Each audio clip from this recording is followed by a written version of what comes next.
Hello everyone, in this video I'm going to show you how to hide followers on Instagram. Actually, it's very easy and quick, but you need to watch this video until the end so you won't skip any important steps. So first of all, you need to open your Instagram application, and then at the bottom right corner you need to click on your profile icon. Here it is.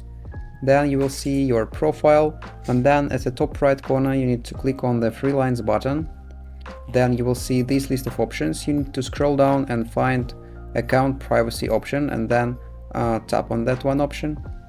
Then you will see this option, private account, and you need to enable this option. So after that you will see this message, you can read this and then click on the blue button switch to private.